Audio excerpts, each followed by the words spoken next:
It's always an honor to be in rooms with leaders, but really, more specifically, the type of leaders that you all are. You're lifting community, you're lifting people, you're serving. And so it's my honor, my privilege to be here with you. Hopefully this is not going to be, you're not going to be falling and dozing, off to sleep, because if you do, I am going to run by you and probably hey, how you doing? Coffee? No? Okay. So we can just interact a little bit and have some fun about what heart work is. What does it mean to live, love, and lead from the inside out? Has anyone ever really talked about or heard about love and leadership? Like, is that a thing for you? Yeah? This is that crowd? Okay, is this a silent crowd? Is this a silent crowd? No? Okay, hands in the air. Can we do hands in the air? Can we do hands in the air? Y'all know how to do hands in the air? Hands in the air, shaking like you just don't care? Shaking like you just don't, come on, shake them like you just don't care. Come on, that means that we have shaken hands, we have formally introduced one another, we are compadres, buddies, and friends. Y'all not gonna put me to sleep, I promise you that. You're not gonna put me to sleep here. So, what we're gonna do today is two parts. We're gonna talk about context first. Context is important, all right? We're gonna talk about culture. Then we're going to talk about application, right? Because we don't want to leave here today saying, that Glenn, he was fun and cool, but I don't know what the heck and how to apply this stuff. Like, it makes no sense, because I know from personal experience, we walk into many rooms where we're learning and developing, and we leave like, how do I apply it? How does it translate? Like, it was cool, but I can get those 2 hours back if you would. Like, I appreciate it. Right? I don't want you to leave here today with that, okay? Right? Context, culture, and application. All right, so I'm gonna have to push the slides, and so I'm gonna go back and forth. And I got a question for you. Well, before that question, let me do a little bit of context before the question. Context for me, so you can have some context and keeping time. So you can have some context about kind of who I am and how we got here. So, any epidemiologists in here? Yep. What's up? My epi people.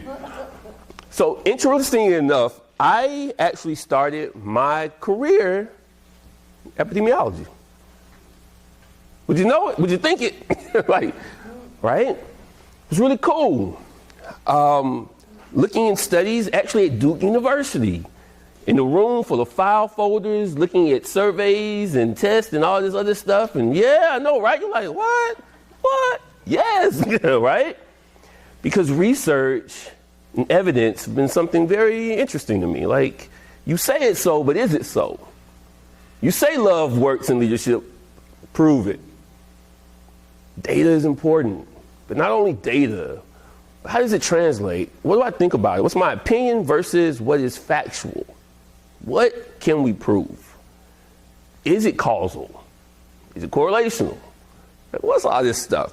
I started my career, Duke University, in a room, looking at folders, pulling out data, writing it down, doing that labor work. You know that. You know what I'm talking about. You're like, yep.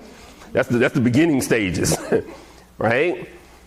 And then I morphed on into the nonprofit sector, and morphed on into the government sector, and morphed on to the private sector. And one thing was common throughout the last 25 years of my life is that love is already in the room.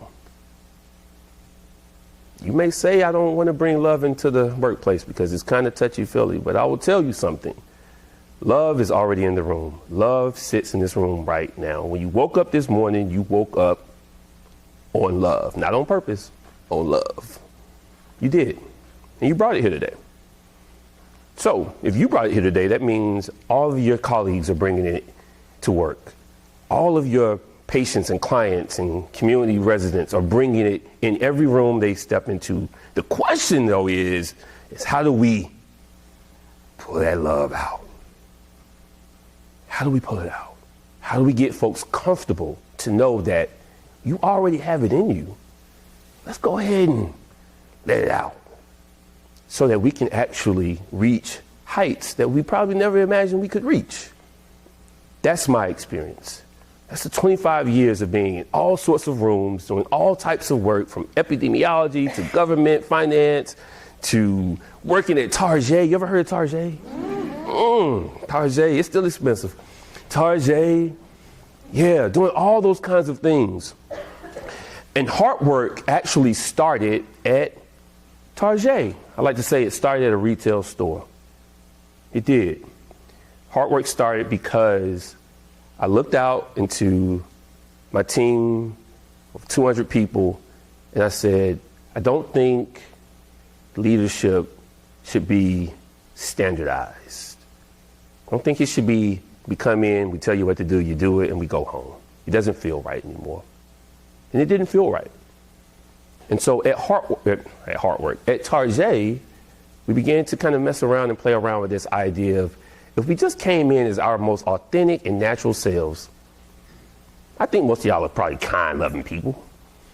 If you just came in and we allowed people, gave them, and I use this word very lightly and loosely, so don't use it very technically, gave them the permission to be themselves. It's okay, be you.